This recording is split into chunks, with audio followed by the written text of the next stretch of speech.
All right. Wednesday. Can you believe it? August 13th of 2025 already. I mean, this month is just flying. That just means we're that much closer.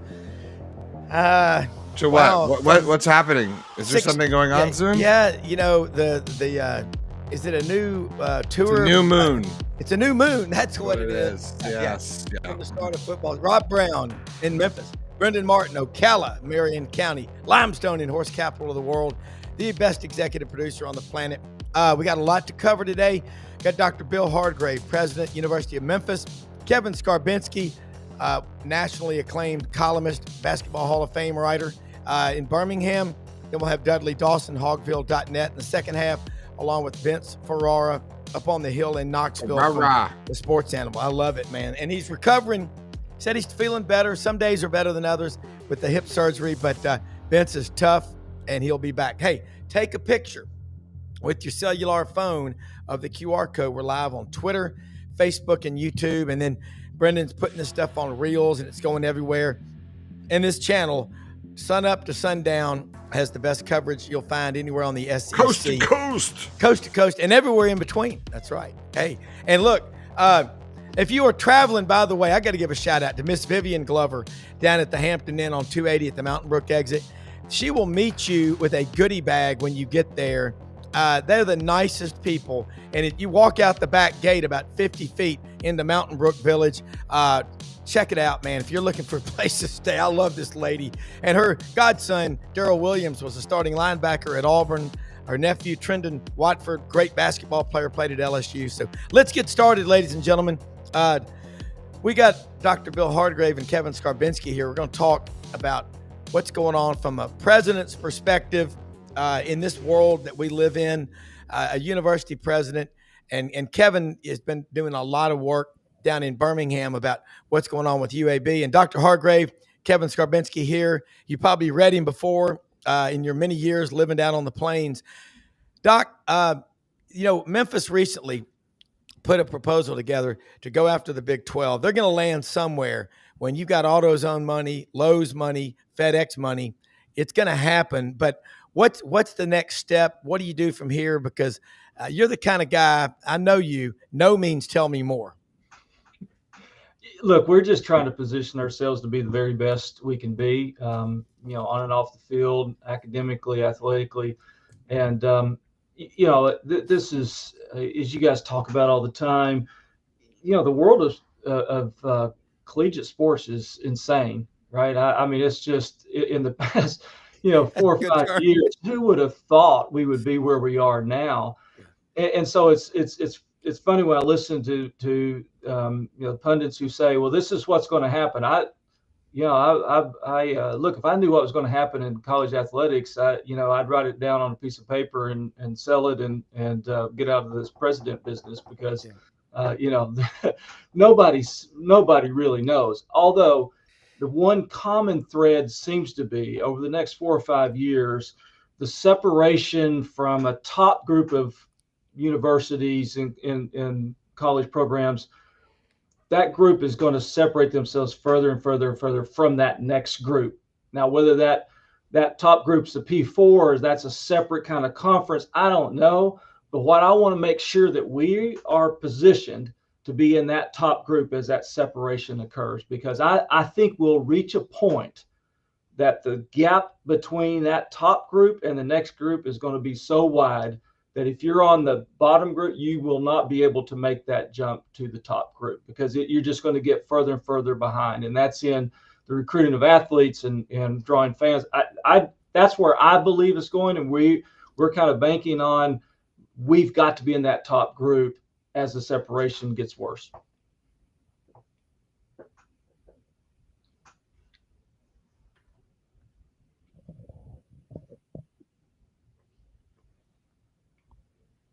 Have we lost? Is Rob frozen? That's the first time I've ever seen Rob be quiet for more than. Right. If Rob's speechless, there's a technical difficulty somewhere.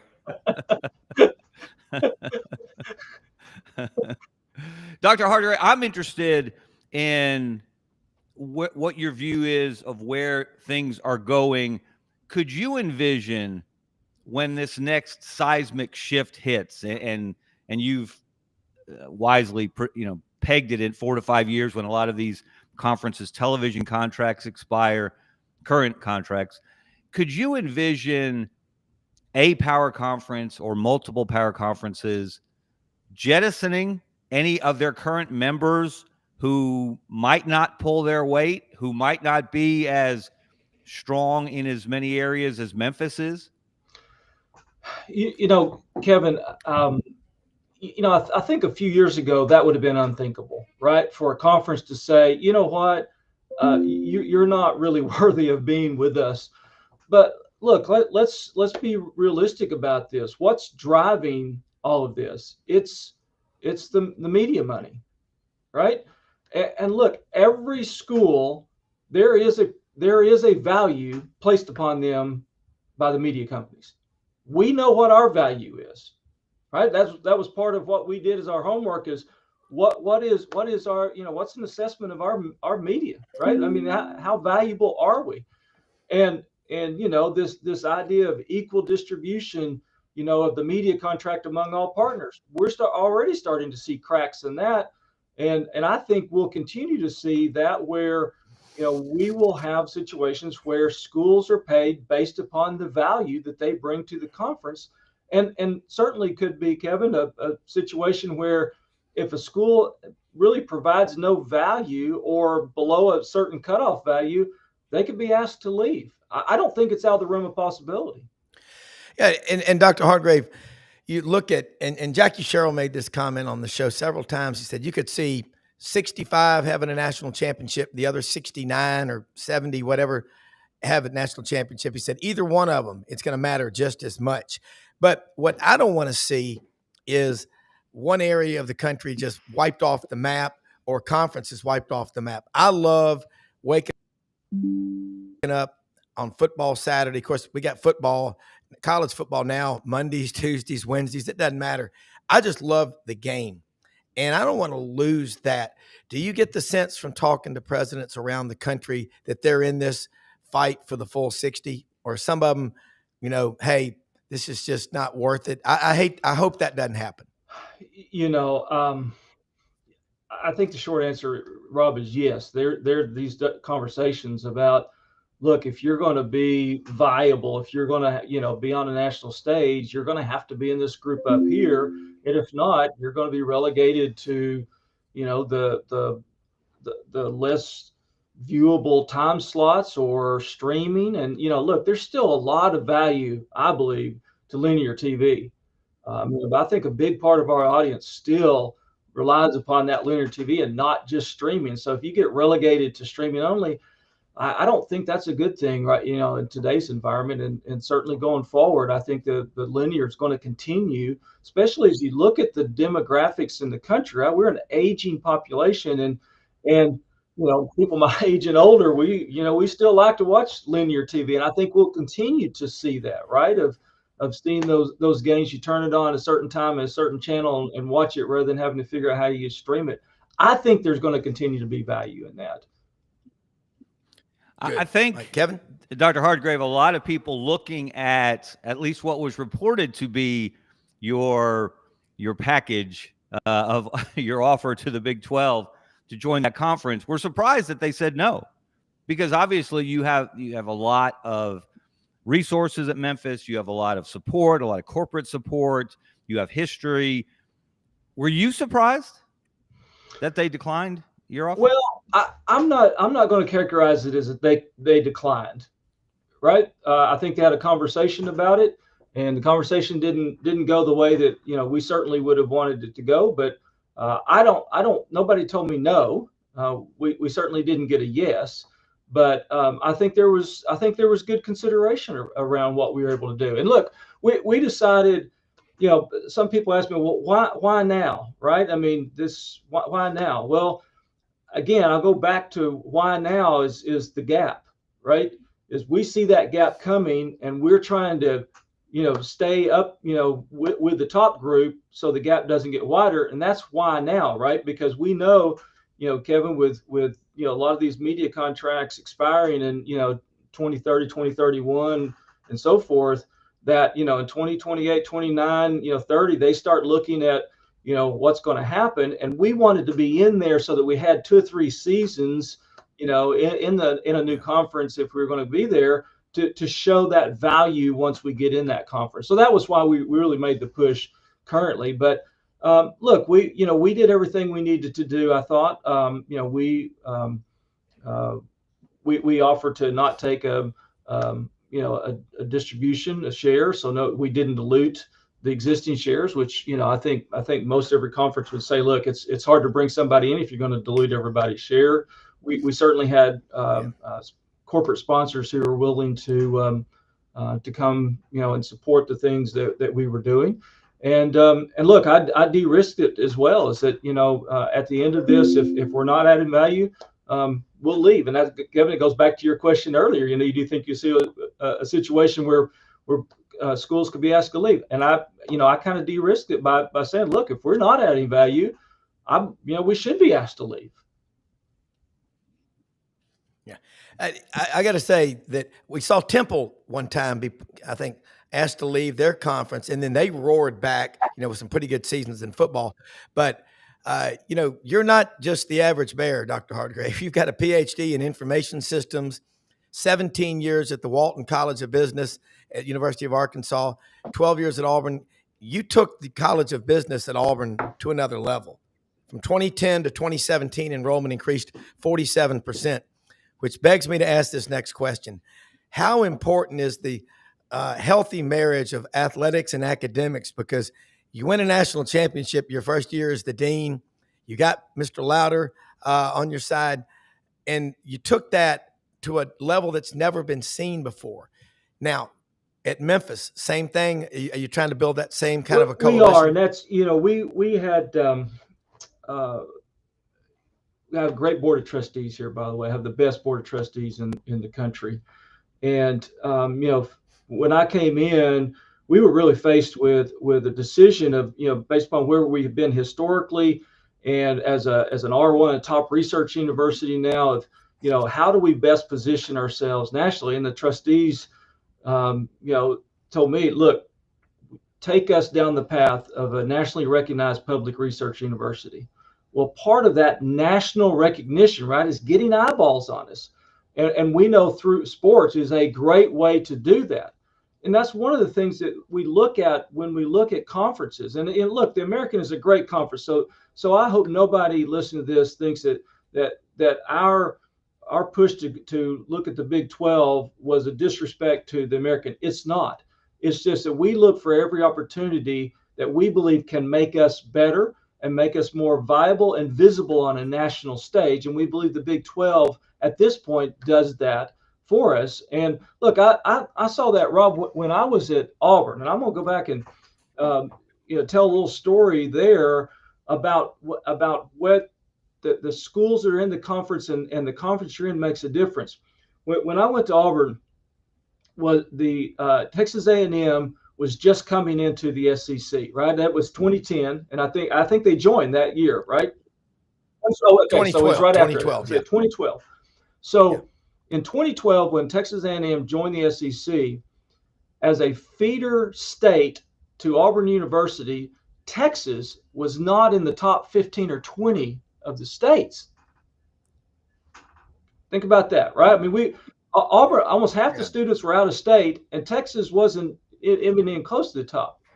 Once Texas A&M came in and we started playing Texas A&M, and Auburn got exposed to an audience in Texas, in 7 years, they went from being outside the top 15 to being I think they ended up being the number 2 state behind Georgia as feeders to the university.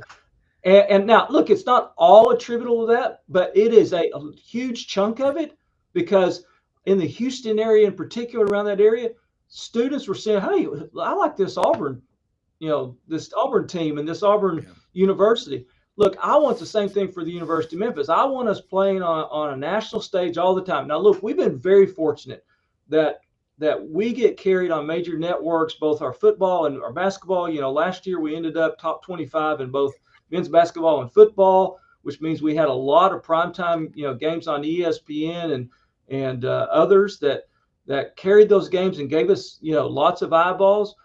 But we need to continue to push that, because I know what it means for the university and the academic side of it. When we can start drawing students from all over the country, when we start building that reputation by the company we keep, athletics is a huge part of who we are and how we can really execute our strategy.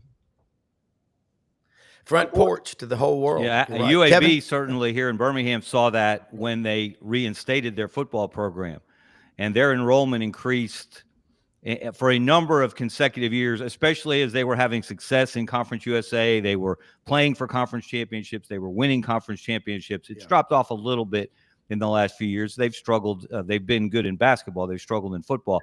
I'm interested, Dr. Hardgrave, in what went into the thinking of the American Conference in terms of this requirement. And I believe the presidents voted on it, and correct me if I'm wrong on that. That's requiring each school within the conference, with the exception of Army and Navy, I believe, to devote at least $10 million over the next 3 years, not per year, but over the next 3 years, to direct payments to student athletes, revenue sharing, academic assistance, financial assistance that you couldn't provide before the Supreme Court ruling of 2021. What went into that thinking, that number? Because that doesn't sound like a lot, and it may not be a challenge for Memphis, but I can see it for certain schools, including UAB, that could be a challenge to hit that threshold. Yeah, it really was just about signaling to everyone that we were serious about being a great conference, and that everybody had to participate, and everybody, you just couldn't sit back and say, you know what, we'll let the Memphises and the others invest and we'll ride along. Tim Pernetti, who's our commissioner, man, he has just done a phenomenal job since he joined the American. And, he really wants to elevate the entire conference. And I applaud him for that. And we'll do everything we can to support that lift. And that was just, Kevin, that was just a small way of going, hey, look, everybody needs to be contributing. Everybody needs to participate. And yeah, for us, I mean, that was, we will blow through that. We'll blow past that number the first year, in what we're doing with Rev Share. But for others, it really is making a commitment to invest in the sport, so that if you're a part of the American, you need to invest. You must invest to be part of the American, and to, we want to be competitive. We want everybody to be competitive, right? And I look at basketball last year, and it's a shame that we only got one school in, and that's not acceptable, right? We're a better league than that in the American, and for us to be the only one that got in, and you look at UAB was tough last year, right?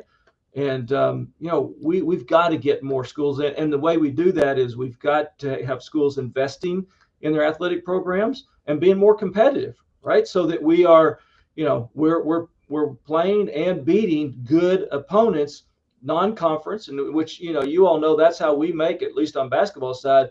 We make a lot of our year based upon our non-conference, and we just need the conference. And again, Pernetti is leading that effort to make sure that we elevate that. So that's the reasoning behind it, Kevin. Dr. Hardgrave, you have conversations and you have incredible communication skills. I'm going to tell you, Kevin, I'm going to meet him for lunch today at 11:32 a.m. Central. Always give times like airline flights. People don't forget them. But he will walk across campus in that suit he's wearing so he can talk to the students that he is there for. That I have so much respect for you for that. And you have so many people watching, I know, that love you, and they just know what you are. And Joel Johnson will be there from Burr Cole Engineering. He's excited to see you.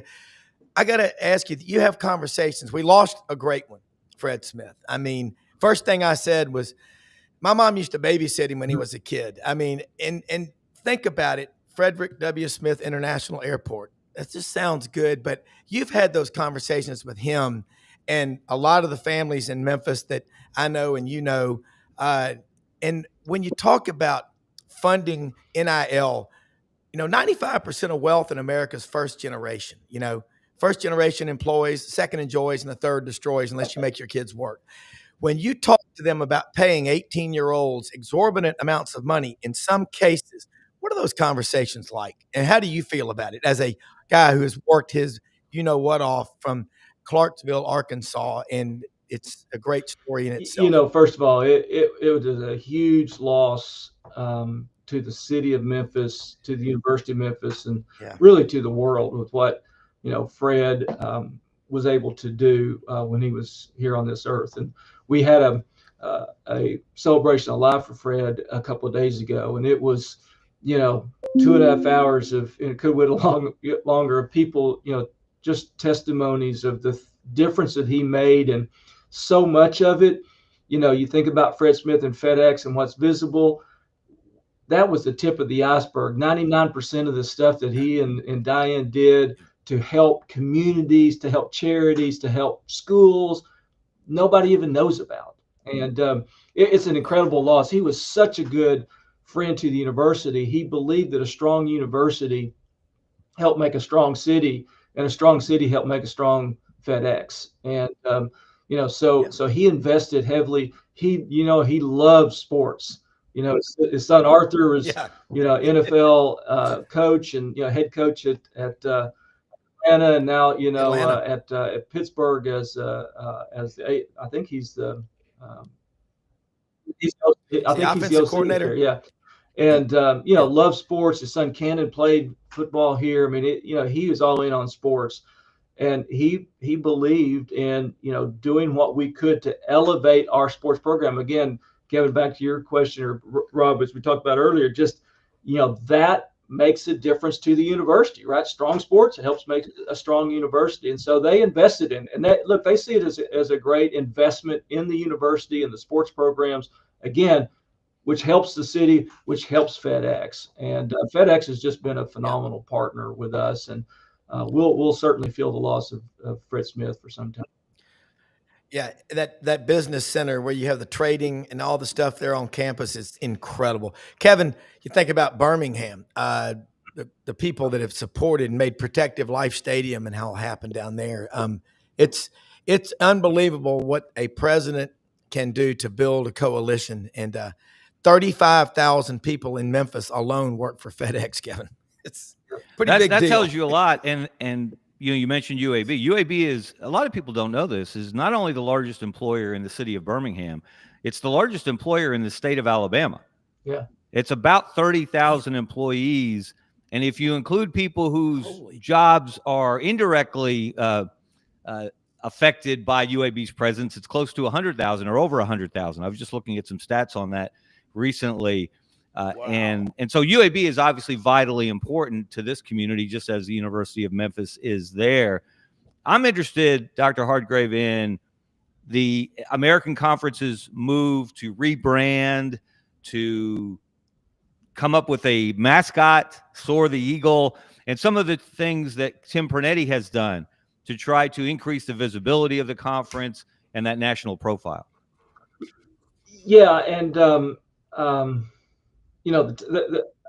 I hate that the timing was terrible on the conversation with us around the Big 12 at the time that they were launching that, because people really did see that as a slight of us on the American, and I certainly don't. And I talked to Tim and I talked.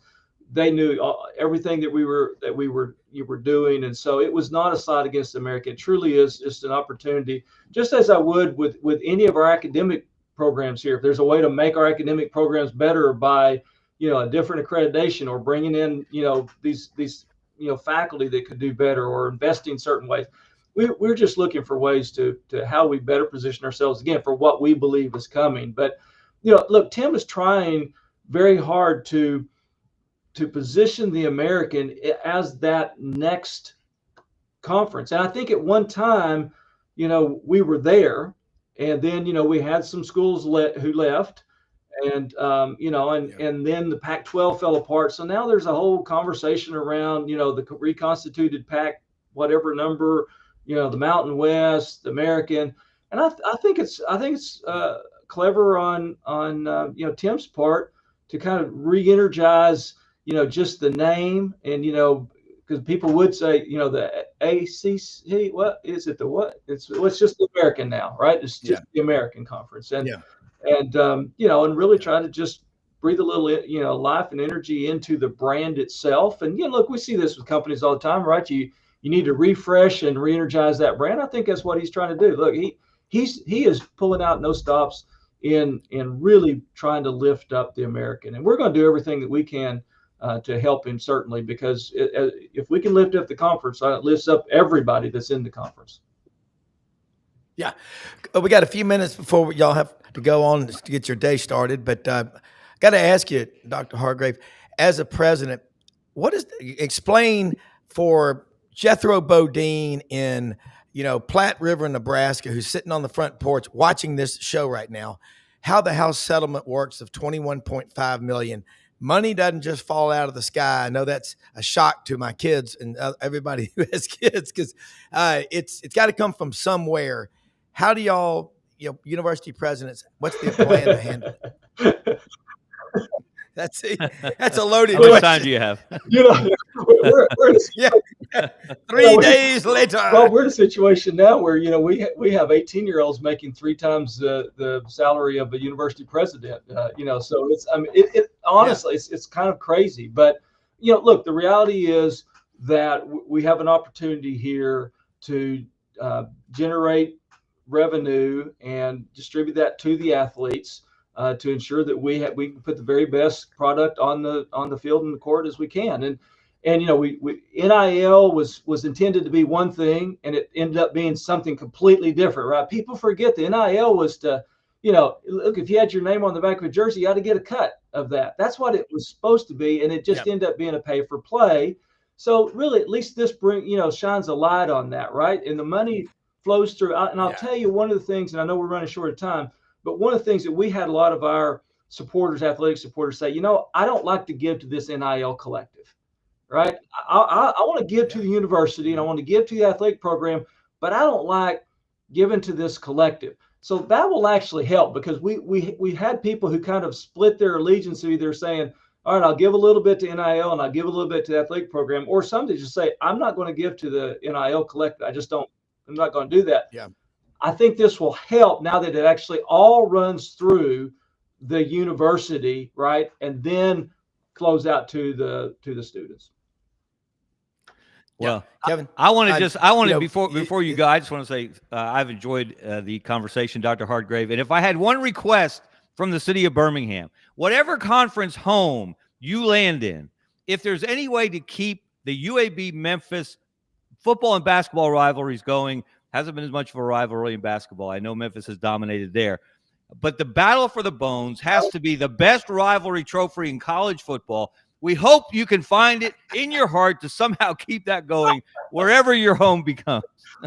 Battle for the bones. Yeah. You know, it's great. And you know, Kevin, I hope so as well. Yeah. Yeah. Hey, look, we got to do this again. And thank you so much, Dr. Hardgrave and Kevin, always being on here with us. This is, I think it opened a lot of eyes. I'm getting a lot of texts from people going, kind of the old Johnny Carson. I did not know that. I mean, because what you said rings true.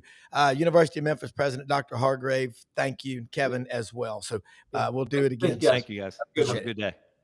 You bet. I tell you one thing, Brendan, you look at what's happening in college sports. It's changing, but I just wanted to get it from a university president, a native of Clarksville, Arkansas, over near Conway. You know, Dudley, Dr. Hardgrave was in Fayetteville for 17 years before Mr. Louder brought him down to Auburn to be the dean of the Louder College of Business.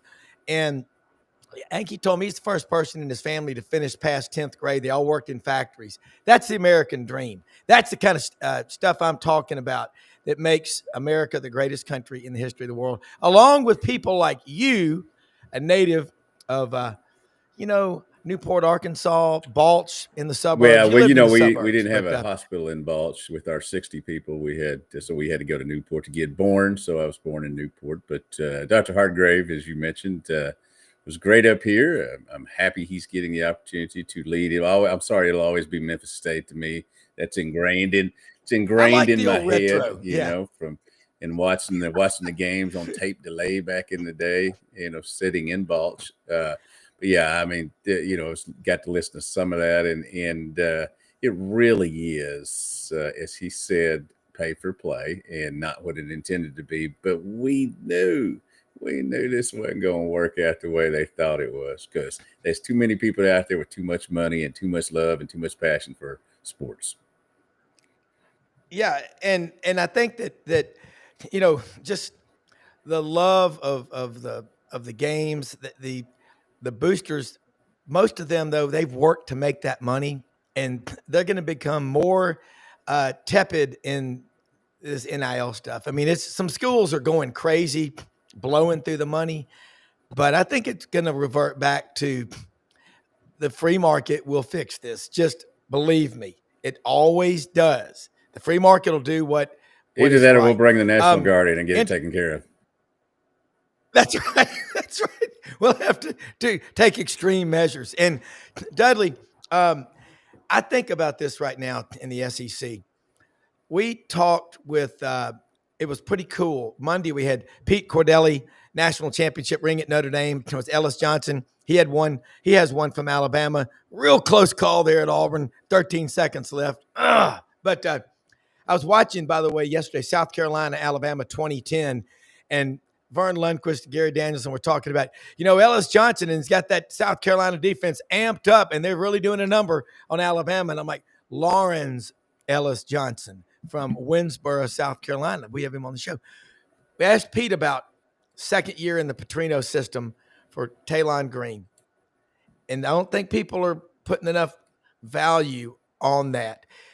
What's happening in practice? Let's bring in Vince Ferrara as well. But what's happening in practice in the northwest corner of Arkansas? Well, yesterday we had a smiling Bobby Petrino. A smiling Bobby Petrino is trouble for opponents. Wow. So he's excited about where his offense is compared to where it was at this point in the summer last year. Obviously, he thinks he's got a more experienced and better quarterback who can read situations, but quicker. And do the right thing instead of the quick thing. And he feels like he's got a better offensive line. The wide receivers are a talented bunch. Not a lot of experience in the SEC, but a lot of experience in college football. In fact, one of the things that people are excited about up here, and it's not necessarily offense per se, but Cam Shanks, who was the nation's leading punt returner last year, is he's going to be back there returning punts this year. I'm actually going to see Joe Adams, who has the greatest or one of the two greatest punt returns, along with Ken Hatfield in Arkansas history. He's now a wide receiver coach at Springdale Harbor High School here. I'm going to talk to him a little bit about Cam Shanks and how it might start becoming punt return instead of punt catch again here. Yeah, that is true. I mean, it's like no one tries to block kicks except Virginia Tech under the Frank Beamer and Bud Foster era. But special teams, you block a punt, you break the other team's heart. Vince Ferrara looking good, feeling good. Billy Ray, remember that in Trading Haven't Places. you people ever heard of coasters? Yeah, that's right. Who's been putting the coals out on the floor? Vince, hanging in there. Rehab, man, it is something. It gives you a greater appreciation for what athletes go through. They have athletic careers to try to get back to after rehab. I have attempting for normalcy in life to try to get back to as my incentive. So, is it harder? Is it harder than Hank on Breaking Bad's rehab? I would say no. No, tough. We've been rewatching that show. That was tough watching him go. No, okay, 9, 10 steps. Here we go. Yeah, it's the leg elevation. Like they want you to elevate because I still have bruising and swelling and stuff from the hip replacement surgery. So you have to, and it's like all down my leg. So I have to elevate my leg way above my heart.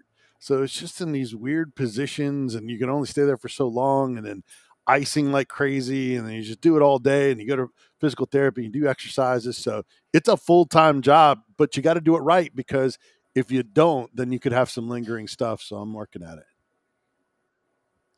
Yeah. recovery, again, 85% of it comes the first 3 months. That other 15 takes the rest, 8 months, a year, whatever. But yeah, you're right. A true appreciation. Having Dr. Andrews on the show a few times, Mo, you really get it. What was really fun, Roman Harper was on one time this summer, and Dr. Andrews was the second guest on the Friday. And so we just rolled him in together, and he goes, "Hey, I hadn't seen you since you were at the foot of my bed after my second surgery." He goes, "How you doing?" He knew exactly the surgery he had done, gave him an extra 5 years in his career. Dudley, a smiling Bobby Petrino. He is a happy man. Now, unlike a smug, unhappy man, Chip Kelly, Bobby Petrino having a grin on his face, it is scary because he is a mad scientist.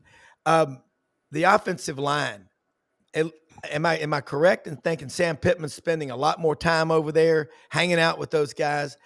Because he is that kind of equivalent on the offensive line coaching as Bobby Petrino is as a coordinator and quarterback coach. He's always been lauded as the offensive line guru. And I know that when you become head coach, you have to take a step back a little bit from what he's been doing. But I think once he got Coach Petrino in here, and once he's got the type of lineman that he really loves, this whole mobile stuff, skinny offensive lineman, which was here during the Chad Morris era, was not really a Sam Pittman type thing when he got in here. He's kind of, they, along with Eric Matos, have done a good job in revamping that.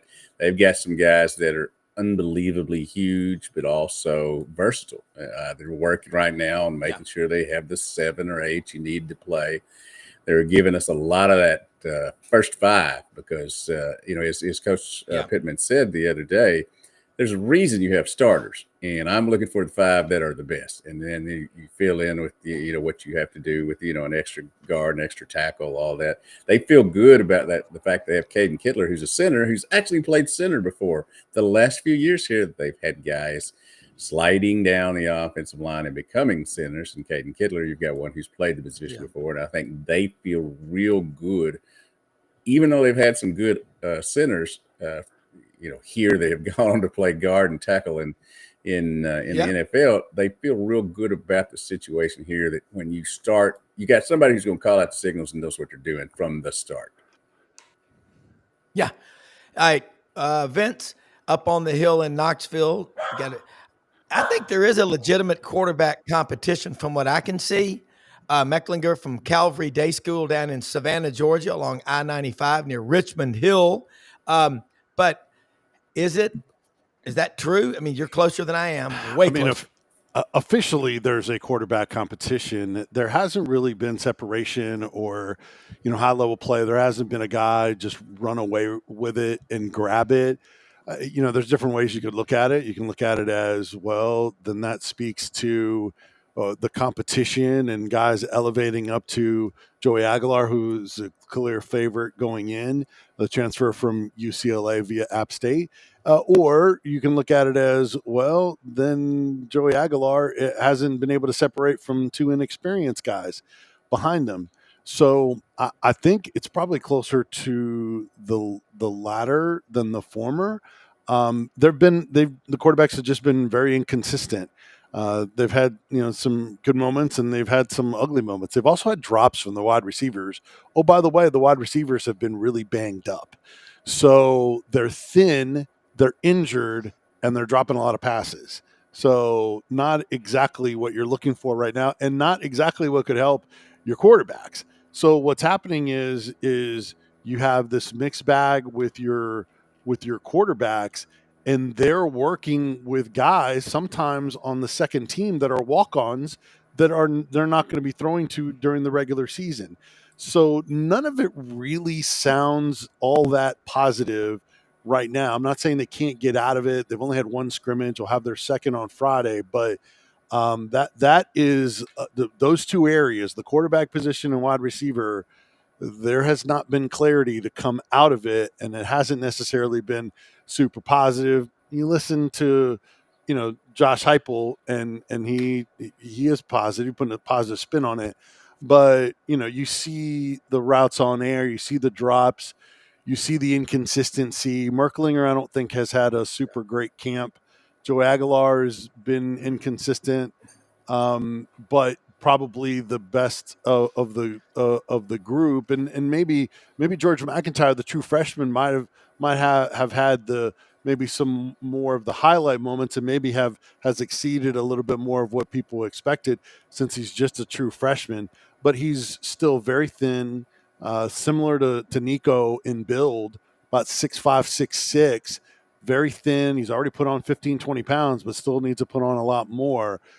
The most talented, I think, of the three quarterbacks in the group, among considering their upside, but probably still not ready to see the field, and it might be a little dicey to trot out a true freshman. So I do think, by default or just through experience and the way it went in, I still think Joey Aguilar is the guy to beat in that competition. All right, one more quick one before we go back to Dudley. Last year, it helped a lot as Nico Iamaleava kind of worked his way through the weeds to have a running back like Dylan Sampson out of Baton Rouge Catholic or Redemptorist High School. Talk about the running back room quickly before we go back. Well, the running back room is very much a positive. I think running back, tight end, offensive line, those have all, I think, developed very positively and as good as you could have hoped in the preseason. So I started out on the two areas that are still question marks, but the other positions I think have been positives. You mentioned running back. They have two returning guys in Peyton Lewis and Deshaun Bishop. Peyton Lewis, his running backs coach, Darrell Sims, is raving about him and how he wants him, and he has been running like he did in high school. He was a track star in high school, and he didn't really show that breakaway speed last year. I think he was really thinking a lot. Physical back at 6'1", 212, but can really run. He's pass protecting really well. Darrell Sims called him a Greek god in how put together this guy is. I mean, 6'1", 212, rocked up, and has elite speed. I think he is going to have the best year of those running backs, but they really have five in the mix. Deshaun Bishop is the other one that could get the first carries. And then Star Thomas, a transfer from Duke, who is a completely different player than he was back in the spring when he first came in from Duke. And then you have a 4-star true freshman in DeJuan Morris, and then a 3-star true freshman in Justin Baker. So those are the guys in the running back room. Collectively, I still think they're going to be able to run the ball really well, even though they don't have Dylan Sampson. But the offensive line is better at run blocking than pass blocking, it seems. And they've still been able to run the ball on this really good Tennessee defense, so that's another good sign. Clarence Beeks had the crop reports. Dudley has the hog report. Is the running back room similar in strength up in Fayetteville? Because you just know you're going to have an offensive line with Sam Pittman there, and you got a quarterback. And if you've got the luxury of some stud running backs, apparently my dogs are saying hi to Vince's dog. Here's what I tell you: since since I was on here last Wednesday, the name Mike Washington has become the highlight guy of camp. He had 3 big touchdown runs and a catch in the scrimmage last Saturday, supposedly. But he is a guy from Eastern Washington who's coming in, and I thought Braylon Russell. In fact, I think I may have told somebody here, I think Braylon Russell's going to be the starter of the first game. I do no longer think that, because Eastern Washington's Mike Washington has transferred here and become a guy that the coaches, the other players, especially the quarterbacks, the offensive line, they just love him. He's got big playability. He's in that vein of 6'1", 212, plays about 220, I think, rocked up type guy too, but he has speed. And it's one of these guys that you never know how it happens, but this is going to be a guy that's going to have a big year for Arkansas. That was at a school that was not, looked upon as a big time school, obviously. And he's here, and now he's making an appearance. He's a guy, when we were reporting on his committing to Arkansas, we said, hey, this guy had a pretty good year last year, 800 yards. And then you get here and you see, and sometimes things just click at different places. And that is the positives of the transfer portal, the positives of the NIL situation. not everybody, like I used to say, there must be something wrong somewhere, rotten in Denmark, as they say, if a guy is transferring from one place to another. Now it's about salary caps and all that. He's gotten a wonderful opportunity, and the overall running back room, they've got 5 guys that they could go to, but I think there'll be 3 that get the majority of the playing time. And Mike Washington said, hey, I'm going to be the dude. Yeah. And Vince, you talk about running backs. Years ago, they wanted 35, 40 carries a game. Give me that rock. Now, I'm okay with 12 or 15 because it's gotten in their heads. The NFL doesn't want you to come in with too many miles on the treads.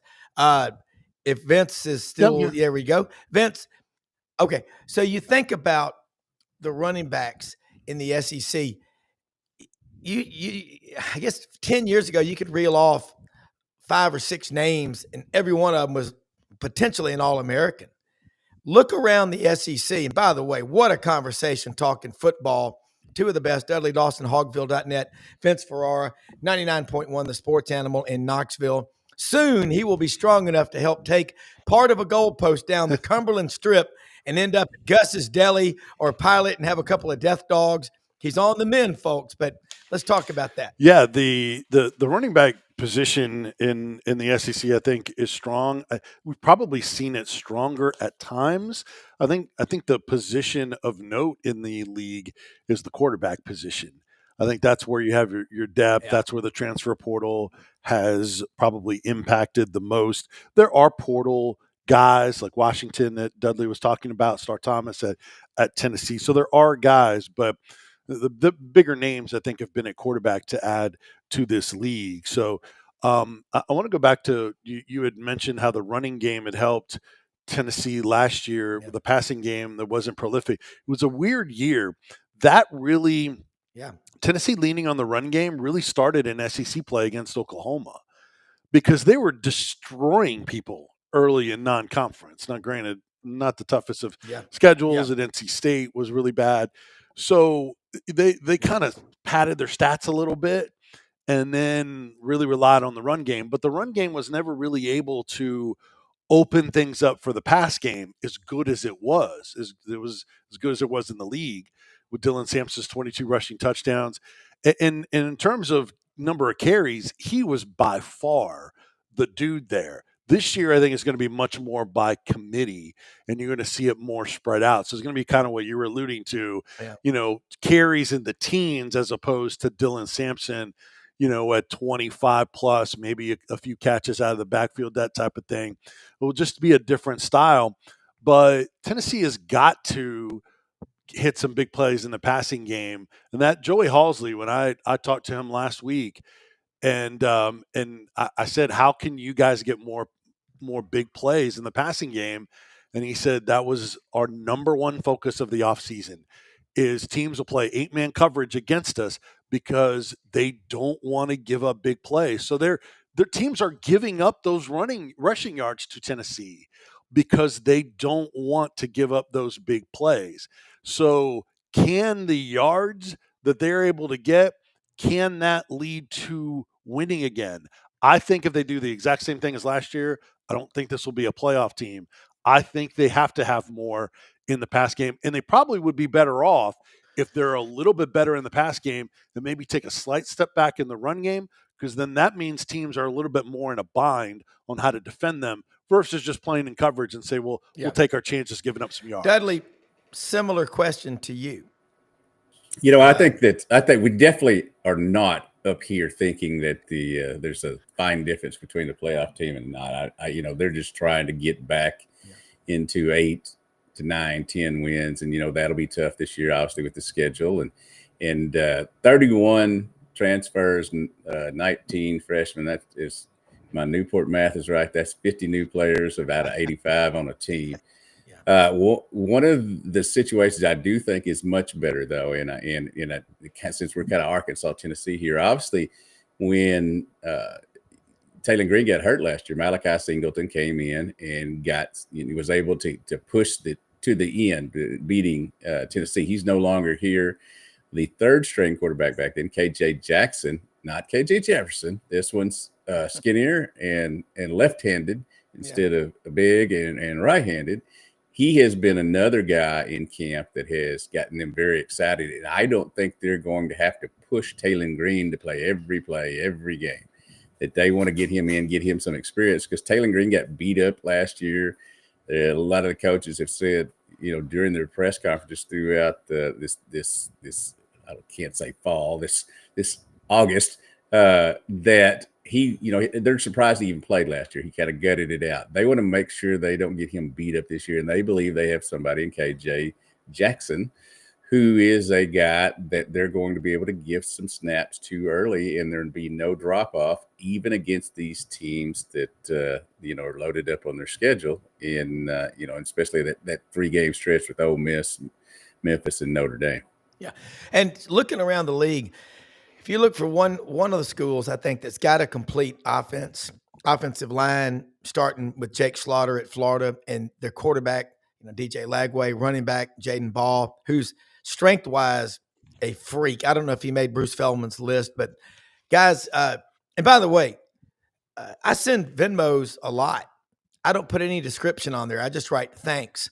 What is John Mateer thinking, lending anything to the possibility of a problem? I think this kid's going to be a hell of a player at Oklahoma, but my point is they're bringing him in. It looks like a real pass-heavy offense, Vince, at Oklahoma. In the SEC, you got to have balance. You want to bet on it? Yeah, that's right. You want to bet on it? What is a healthy balance, Vince, for a team in the SEC? I'm not sure what Georgia was last year, but their receivers led the nation with 37 drops, but they still won the SEC. Yeah, Oklahoma is banking on maybe the highest rated running back in the transfer portal, and Jaden Knott from Cal. So they're hoping that, and plus they did again address their offensive line. Didn't necessarily pay off as much last year, but did it again this year. Well, if the offensive line is better and they feel like they have a playmaking running back, then they can have some more balance on offense. And don't sleep on the fact that Mateer can run. Because he's going to impact that run game a lot. So they need balance. I think it'll be it'll still be pass first at Oklahoma, but that you do need balance. The best teams are balanced, and even Georgia didn't get especially great quarterback play. They had a bunch of drops. They weren't as dynamic running the ball as they typically are. And they still won the SEC, and they were still one of the best teams in the country. So it just shows you that they have so many other ways to win, and that defense could carry you. That you don't have to be perfect necessarily if you have the elite talent, but most of the rest of the league is not there. So you do have to have that balance. Yeah, and before we go, both of y'all, the SEC right now, you can come up with the top 6. And it doesn't have to be in any particular order. And you can make a case for the next 5, and then that third group of 5, all of them at least making a bowl game. Can you remember, Dudley, the conference being this strong, top to bottom, a lot like it was last year? It's tough. Now you've got 16 teams, and you have to balance that a little bit, I guess. But I do think that the SEC might not be as strong 1, 2, 3, but is stronger from May for sure 1 to 8, and May in I guess it's now 14, 16, whatever. I do think that if you've got an SEC team on your schedule, when Diego's talking about it, we can win a national championship if this kind of stuff happens, then I think that's kind of a sign. Number one, that he has tons of confidence, and number 2, that you get a win over an SEC team, it's going to mean even more to you now. Yeah, and even with an 8-game schedule, while the Big Ten wants us to play 9, I mean, really, each of them have maybe 3 tough games a year. Let me put on my glasses and see if I care what the Big Ten thinks. Yeah, that's right.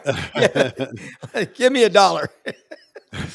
Vince, think about what Dudley just said and kind of dovetail off of that. Yeah. Well, he mentioned Vanderbilt. I mean, when Vanderbilt gets votes to win the SEC, then that should tell you how deep. Oh, wait, they do every year. Some guy, we don't know. whoever it is. They actually got 2 this year. They got as many as Florida did and 1 less than Oklahoma. What are we doing? It doesn't matter that Diego Pavia is talking a big game. It's different. It's not reality. So, 11 teams did get votes for SEC champion. There were 11 SEC teams, 10 in the AP top 25 poll. Interesting, they had Tennessee 10th in that group, but there's been some discrepancy on Oklahoma, on Ole Miss, on South Carolina, on Tennessee. That shows you the depth. You can make a great case for a lot of these teams to have a much improved year. That to me tells me that you do have the depth. I'm with Dudley. I think the teams at the top are a little bit more flawed from the SEC. I mean, Texas at number 1, I would agree with, but they lost one of their potential starters on their offensive line for the season. Do they have enough depth to overcome that? Georgia, and then you take a step back after that, it's probably LSU, Alabama in either order. And then you get into the next group, which is where a lot of the differing opinions are. You can make a case for a lot of teams to be improved in this league. I think there'll be it'll be a really good deep year for the league, but you might not see, the number 1 team in the country almost every week of the poll like we're kind of used to seeing most seasons. Yeah, weirdest stat before we go. Alabama's starting 5 offensive linemen, which includes Caden Proctor, who weighs 380 pounds. Looks like he weighs about 320. And Parker Brailsford. 4 of the 5 starters for Bama on the offensive line allegedly bench over 500. We don't hear stats like that anymore. We go back to the early 80s, the 83 Texas team. Every starter was benching over 400. So I guess they're getting stronger. But, guys, Vince, you got a great show. Catch him on the Sports Animal in Knoxville, Dudley Dawson, hogville.net. What an honor and a privilege having guys like y'all on. Have forgotten more than the collective Western civilization knows about your schools and the game. And we will do it again next week. Thank you so very much. This was great stuff. Thanks, guys. You bet. Let me say, get out and about. Poplar and Houston Levy, LandersFordMemphis.com. Ask for our friend Brad Bellamy, the general manager. They've got the 25 Expeditions in, the F-150s, the Mustangs, these Broncos, man. They've got the Sasquatch package, all the off-road packages, the Sport Bronco. They are absolutely the Bronco. Ford outdid themselves on these Broncos. I love them. Okay, get out there, get behind the wheel, check them out. Poplar and Houston Levy. If you didn't buy your last vehicle from Landers, yeah, you probably paid too much. And they're right down the street from our good friends at Hewlett and Dunn Boot and Clothing Company on the historic square in Collierville. It's easy to get to. You live in Memphis, Germantown, Fayette County, Marshall County, DeSoto County. It's so easy to get there. Largest selection of boots, over 7,000 pairs of men's and women's boots. And they're bringing in new stuff every day. I get out there every week. Man, you will love this store. Filson, Barber, Ariat, Stetson, Old South, Devil Dog jeans, kids' boots. If you're looking to get your kids, your grandchildren boots, they've got a big selection of boys and girls' boots as well. Great looking women's clothing and the polymer clay earrings. They got some of the coolest earrings and the handmade leather belts by the Amish. They sell those out there. They're great looking boots, man. You won't believe it. And that turtle box right there, you drop it in the water. As long as you click the seal, it still plays. And they've got these new workout shorts called 10,000, made by a U.S. Special Ops group of guys. They are the best workout shorts. Trust me, I've got them. You know the other brands. Get you some 10,000. And look, the Lights Out gummies work. And Rumble Boxing. Hey, how we fight is how we live. Union and McLean. Hey, most often we see the face of Christ. We'll see you later today with AU Undercover on this channel. Thanks for watching, everybody.